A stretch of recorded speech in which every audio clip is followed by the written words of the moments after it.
السلام علیکم ورحمۃ اللہ وبرکاتہ۔ الحمد للہ رب العالمین والصلاة والسلام علی سید الانبیاء والمرسلین۔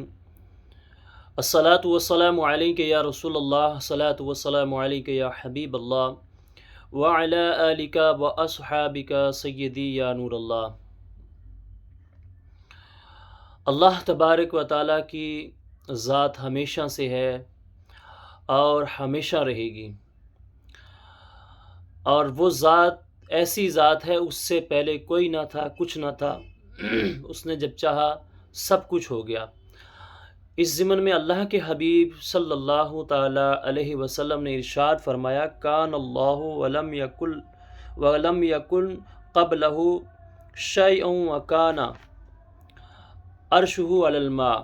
یعنی سب سے اول اللہ تعالیٰ تھا، یعنی اللہ تبارک و تعالیٰ سے پہلے کوئی چیز نہیں تھی، اور اس سے پہلے کوئی چیز نہ تھی، بلکہ جو کچھ ہوا اس کے بعد ہوا، اور اس کا عرش پانی پر تھا۔ غرض یہ کہ ذات الہی اس وقت بھی موجود تھی جب کچھ نہ تھا،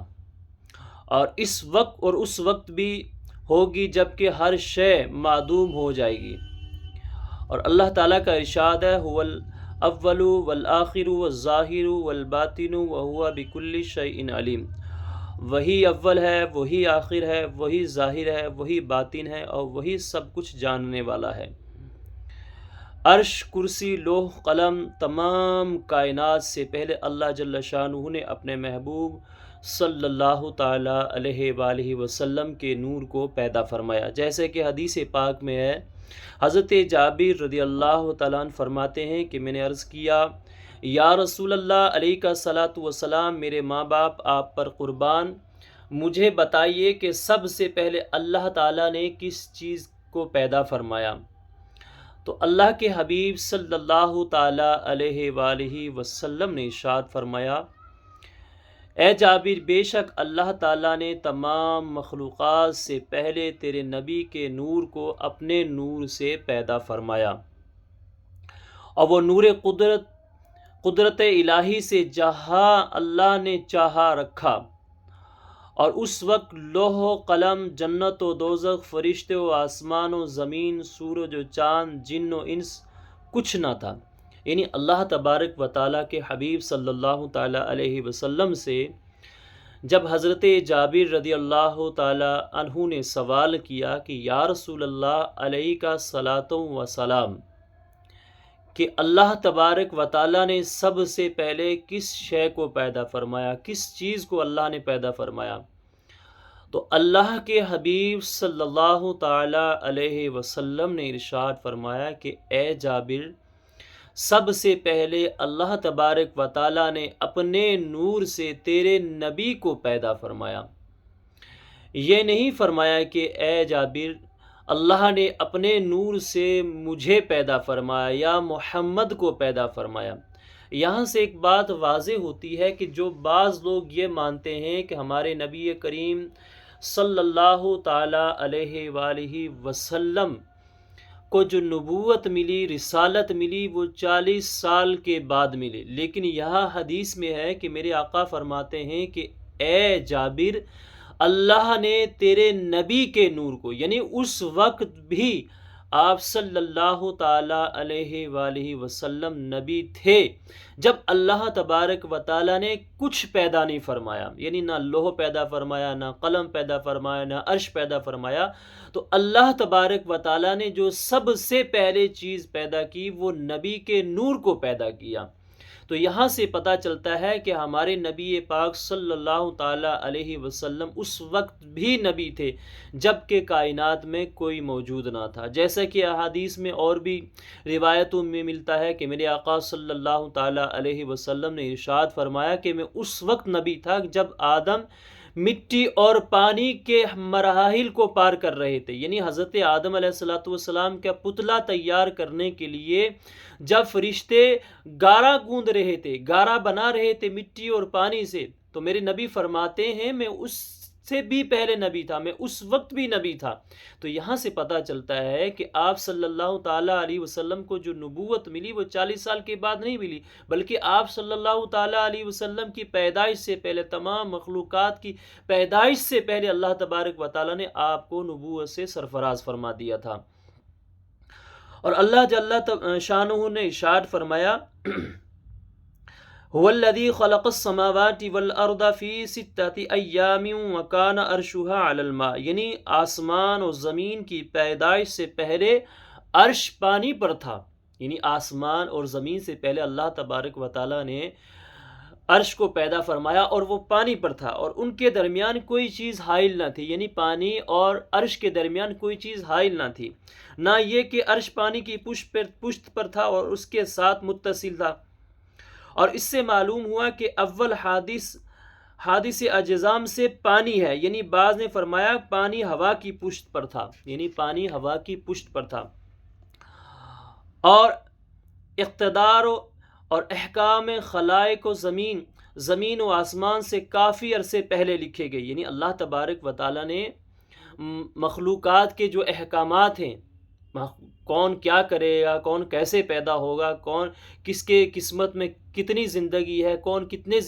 دنیا میں جیے گا، کتنے دن دنیا میں جیے گا، کس کو کتنا رزق دیا جائے گا، کس کی کب موت ہوگی، تو اللہ تبارک و تعالیٰ نے یہ چیزیں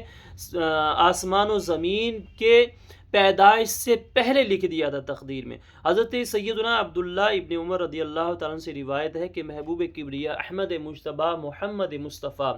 صلی اللہ تعالیٰ علیہ وسلم نے ارشاد فرمایا کہ اللہ تعالیٰ نے تقدیر مخلوقات کی پیدائش سے پہلے اور آسمان و زمین کی پیدائش سے 50,000 پہلے لکھ دی ہیں، یعنی مخلوقات کی پیدائش سے پہلے زمین و آسمان کی پیدائش، مخلوقات یہ بھی مخلوقات میں آتے ہیں، زمین و آسمان، یعنی زمین و آسمان اور دیگر مخلوقات جو بھی چیزیں ہیں ان کی پیدائش سے 50,000 پہلے ہماری اور آپ کی تقدیریں لکھی جا چکی ہیں، اور فرمایا کہ عرش اس وقت پانی پر تھا۔ تو یہاں سے پتہ یہ چلتا ہے کہ آج ہم جو ہر چیز کے لیے پریشان ہوتے ہیں، رزق کے لیے پریشان ہوتے ہیں، بھٹکتے رہتے ہیں، اللہ کی نافرمانی کرتے ہیں، اللہ کی فرما برداری سے دور بھاگتے ہیں، اللہ کے رسول صلی اللہ تعالیٰ علیہ وسلم کی اطاعت سے دور بھاگتے ہیں، لیکن رب تبارک و تعالیٰ نے تمام مخلوقات کی پیدائش سے پہلے 50,000 سال پہلے اللہ نے ہماری تقدیروں میں لکھ دیا ہے کہ ہم کہاں سے کھائیں گے، ہمیں کھانا کیسے میسر ہوگا، ہماری موت کیسی ہوگی، ہماری زندگی کیسی ہو، ہماری زندگی کا اسٹائل کیا ہوگا، لیکن ہم اس چیز کے لیے پریشان ہیں۔ اور جس چیز کے لیے اللہ تبارک و تعالیٰ نے ہمیں پیدا کیا، وما خلقت الجن والانس الا لیعبدون، کہ میں نے جنات اور انسانوں کو صرف اپنی عبادت کے لیے پیدا کیا، اور جس چیز کے لیے رب نے ہمیں پیدا کیا ہم نے وہ چیز چھوڑ دی، اور جس چیز کو رب تبارک و تعالیٰ نے اپنے ذمہ کرم پر لے لیا ہم اس کے پیچھے لگ گئے۔ یعنی اللہ تبارک و تعالیٰ نے بخشش کا جو ذریعہ بنایا وہ ہمارے اعمال کو بنایا۔ جب ہم اچھے اعمال کریں گے، جب ہم نیکی پہ چلیں گے، جب نیکی کے راہ پر قائم ہوں گے، نیکی کا حکم دیں گے، برائی سے روکیں گے اور خود بھی رکیں گے، تو ہماری بخشش ایماندار ہونے کے بعد مکمل ہے۔ بخشش کی گارنٹی ہے کہ اللہ تبارک و تعالی ہماری بخشش ضرور فرمائے گا، اگر ہمارے ایمان ہونے کے بعد، ایمان لانے کے بعد اچھے اعمال کیے، ہم نے اچھی باتوں کا حکم دیا، تو ہماری رب بخشش فرما دے گا۔ لیکن جو کام اللہ تبارک و تعالیٰ نے اپنے ذمہ کرم پہ لیے، یعنی ہماری روزی روٹی کا بندوبست اللہ تبارک و تعالیٰ نے اپنی ذمہ کرم پہ لیا، وہ ہم نے اپنے اوپر لے لیا، اور جو ہمارے اوپر تھا وہ ہم نے اللہ تبارک و تعالیٰ کی طرف منسوب کر دیا کہ اللہ بخشنے والا ہے، اللہ رحم فرمانے والا ہے۔ اللہ تبارک و تعالیٰ نے اس دنیا میں وسائل پیدا فرمائے، وہ چاہے تو بغیر بادل کے بارش برسا سکتا ہے، رات میں سورج پیدا کر سکتا ہے، رات میں سورج طلوع کر سکتا ہے، دن کو رات، رات کو دن کر سکتا ہے۔ جب برف گرے تو پانی گرم ہو سکتے ہیں، لیکن دیکھنے میں یہ آتا ہے جب برف گرتی ہے، جب بارش برستی ہے تو پانی ٹھنڈے ہو جاتے ہیں۔ جب گرمیاں ہوتی ہیں تو انسان کو جسم میں گرمی لگتی ہے، وہ چاہے تو ہمارے جسموں میں گرمیوں کے موسم میں ٹھنڈ لگے، ٹھنڈ کے موسم میں گرمی لگے۔ ہماری آنکھیں دیکھ سکتی ہیں، چاہیں تو ہماری آنکھیں سن سکتی ہیں، وہ اللہ تبارک و تعالیٰ قادر مطلق ہے۔ ہم ناک سے سونگھ سکتے ہیں، اللہ تبارک و تعالیٰ چاہے تو ہم منہ سے سونگھنا شروع کر دیں، کانوں سے دیکھنا شروع کر دیں، ہاتھوں سے چلنا شروع کر دیں، لیکن نہیں، اللہ تبارک و تعالیٰ نے ایک نظام بنایا، اس نظام کے تحت یہ مخلوقات چل رہی، اور ہمیں بھی چاہیے اس نظام سے ہم سیکھیں۔ یہ جو نظام قدرت رب نے بنایا ہے، اس نظام سے ہم سبق حاصل کریں۔ یہاں تک علماء کرام فرماتے ہیں کہ اگر کسی قوم کے پاس اللہ اور اس کے رسول صلی اللہ تعالیٰ علیہ وسلم کا کوئی پیغام پہنچانے والا نہ ہو، تب بھی اس قوم پر واجب ہے کہ وہ رب کی وحدانیت کا اقرار کرے، رب کی عبادت کرے۔ وہ کیسے عبادت کرے گا؟ بھائی وہ غور و خوض کریں کہ رب تبارک و تعالیٰ نے اتنے بڑے بڑے بلند پہاڑ پیدا فرمائے ہیں، آسمان بغیر ستونوں کے بلند فرمایا ہے، آسمان کو اللہ تبارک و تعالیٰ آسمان سے بارش کو برساتا ہے، زمین کو ہموار بنا دیا، زمین کو فرش بنا دیا، دن بنایا، رات بنائی۔ اللہ تبارک و تعالیٰ نے 4 موسم دیے، گرمی، سردی اور درمیانی موسم دیے۔ تو ان چیزوں سے ہم پہ لازم ہے کہ ہم اس چیز سے معرفت حاصل کریں اور رب کے قریب ہوں۔ یہ جو ہم نماز پڑھتے ہیں، روزے رکھتے ہیں، حج کرتے ہیں، زکوٰۃ دیتے ہیں، نیک اعمال کرتے ہیں، یہ تو ہماری پریکٹس ہے۔ جیسے کہ امتحان دینے کے لیے بچوں کو یاد کرایا جاتا ہے کہ بچے ہو سکتا ہے اس میں سے آ جائے، اس چیپٹر میں سے آ جائے، اس میں سے آ جائے، اس کتاب میں یہ سوال آ جائے، آپ یہ بھی یاد کرو، یہ بھی یاد کرو، لیکن آتا کچھ اور ہے۔ تو یہی ہماری زندگی کا حال ہے کہ ہمیں نماز روزے فرض اس لیے کیے گئے کہ ہم ہمیشہ رب تبارک و تعالیٰ کی اطاعت میں زندگی گزاریں۔ اب ہوتا کیا ہے کہ ہم نماز پڑھ لیتے ہیں، روزے رکھ لیتے ہیں، زکوٰۃ دے دیتے ہیں، لیکن یہ چیزیں کرنے کے بعد جب ہم مسجد سے باہر نکلتے ہیں، روز نماز پڑھنے کے بعد جب مسجد سے باہر نکلتے ہیں تو وہی کام شروع کر دیتے ہیں۔ جب زکوٰۃ دینے کے بعد ہم ادائیگی سے فارغ ہوتے ہیں تو وہی الٹے سیدھے کام شروع کر دیتے ہیں۔ تو میرے بھائیوں، یہاں سے پتہ چلتا ہے کہ رب نے جو یہ نظام قدرت بنایا، یہ ہماری سیکھ لکھ کے لیے بنایا۔ اللہ تبارک و تعالیٰ ہمیں دین کی سمجھ عطا فرمائے۔ اللہ تبارک و تعالیٰ نے 7 آسمانوں اور 7 زمینوں کو صرف 6 دن میں پیدا فرمایا، اور یہ قرآن پاک کی 5 آیات سے ثابت ہے۔ یعنی اللہ تبارک و تعالیٰ نے زمین و آسمان کو 6 دن میں پیدا فرمایا۔ هو الذی خلق السماوات والارض فی 6 ایام ثم استوى علی العرش، یعنی وہی ہے جس نے آسمان اور زمین 6 دن میں پیدا کی، یعنی وہی رب ہے جس نے آسمان اور زمینوں کو 6 دن میں پیدا فرمایا، پھر عرش پر استوا فرمایا جیسے کہ اس کی شان ہے۔ یعنی عرش پر اللہ تبارک و تعالی جلوہ افروز ہوا جیسی کہ اس کی شان ہے۔ اس کی شان کوئی بیان نہیں کر سکتا کہ وہ کس طریقے سے عرش پر جلوہ افروز ہوا۔ آگے دوسری آیت میں اللہ تعالیٰ ارشاد فرماتا ہے، اللہ الذی خلق السماوات والارض وما بینہما فی 6 ایام ثم استوى علی العرش، اللہ ہے جس نے آسمان اور زمین اور جو کچھ ان کے بیچ میں ہے، یعنی زمین و آسمان کے بیچ میں جو بھی چیزیں ہیں، اللہ تبارک و تعالیٰ نے 6 دن میں بنائے، پھر عرش پر استوا فرمایا جیسے کہ اس کی شان ہے۔ یہ 5 آیات سے الگ الگ مقامات پر ثابت ہے کہ اللہ تبارک و تعالیٰ نے دنیا اور زمین اور آسمان کو 6 دنوں میں پیدا فرمایا۔ اب 6 دن سے دنیا کے 6 دنوں کی مقدار مراد ہے، کیونکہ یہ دن تو اس وقت موجود نہیں تھے۔ تو اس سے کیا مطلب ہے؟ نہ اس وقت آفتاب تھا، یعنی نہ چاند تھا، نہ سورج تھا۔ صانع حقیقی قادر تھا کہ ایک لمحہ یا اس سے بھی کم میں پیدا فرما دے، لیکن اس نے اتنے عرصے میں ان کی پیدائش پر بتقاضائے حکمت ہے کہ اللہ تبارک و تعالیٰ کی اس میں حکمت ہے کہ 6 دنوں میں زمین اور آسمان کو پیدا فرمایا، 6 دنوں میں زمین و آسمان کے درمیان کی چیزیں اور زمین و آسمان کو پیدا فرمایا۔ اس میں اللہ تبارک و تعالیٰ کی حکمت ہے کہ اس سے بندوں کو اپنے کام میں تدریج اختیار کرنے کا سبق ملتا ہے. یعنی اللہ تبارک و تعالیٰ چاہے تو کن فرمائے فیکون. یہ قرآن کی آیت ہے کہ رب جس چیز کا ارادہ فرماتا ہے تو کن فرماتا ہے، فیکون وہ چیز ہو جاتی ہے. تو اب یہ سوال اٹھتا ہے کہ اللہ تبارک و تعالیٰ نے یہ زمین، آسمان اور جو کچھ ان کے بیچ ہے یہ 6 دنوں میں ہی کیوں پیدا فرمایا؟ تو اس کا یہ مطلب ہے کہ اللہ تبارک و تعالیٰ نے ہمیں تدریج کے ساتھ یکے بعد دیگر کام کرنے کا سلیقہ سکھایا. یعنی ہم کوئی بھی کام کرتے ہیں، مثال کے طور پہ اگر ہم روٹی بنانا چاہیں تو اگر کوئی شخص یہ کہے کہ نہیں جی روٹی بنانے کے لیے آٹا گوندھنے کی ضرورت نہیں ہے،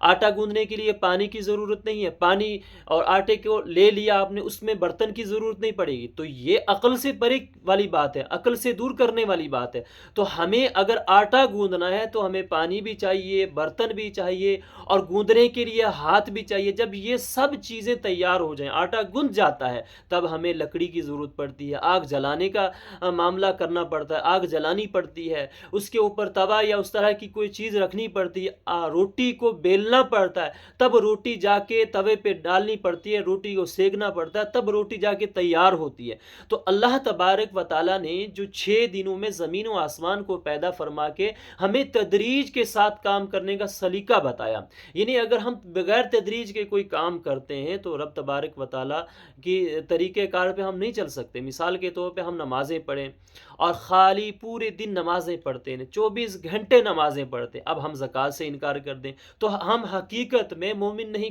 کہلائیں گے. اگر کوئی زکوٰۃ ہی دیتا رہے، نماز نہ پڑھے تو بھی مومن نہیں کہلائے گا. یعنی نماز سے انکار کرے، خالی کہے جی میرے اوپر تو زکوٰۃ فرض ہے. اچھا کوئی شخص یہ نماز بھی پڑھے، زکوٰۃ بھی دے، روزے سے انکار کر دے تو تب بھی مومن نہیں ہے. زکوٰۃ بھی دے، روزے بھی رکھے، نماز بھی پڑھے، حج سے انکار کر دے تب بھی مومن نہیں ہے. حج بھی کر لیے، چاروں چیزیں ارکان جو اسلام کے نماز، روزہ، زکوٰۃ، حج سب کر لے، لیکن جہاد سے انکار کر دے تو تب بھی مومن نہیں ہے. اچھا جہاد سے انکار نہ کرے، یہ جو 5 چیزیں اسلام کی رکن ہیں ان پر عمل کرے اور پھر یہ کہے نہیں قرآن پاک میں کوئی کمی ہے، تب بھی مومن نہیں ہے. اگر یہ بھی کہے جی قرآن پاک میں کوئی کمی نہیں لیکن مجھے ایسا لگتا ہے کہ اللہ تبارک و تعالیٰ نے نبی کم بھیجے، اس زمانے میں بھی کسی نبی کو بھیجنا چاہیے، ہمارے نبی صلی اللہ تعالیٰ علیہ وسلم پر نبوت ختم نہیں کرنی چاہیے، تب بھی وہ ایمان والا نہیں. تو اللہ تبارک و تعالیٰ نے خود کر کے دکھا دیا کہ ہر چیز ایک طریقے سے ہوتی ہے. تو جب ہمیں ایمان میں آنا ہے تو جو اسلام نے طریقہ کار بتا دیا کہ ہمیں فرشتوں پر بھی ایمان لانا ہوگا،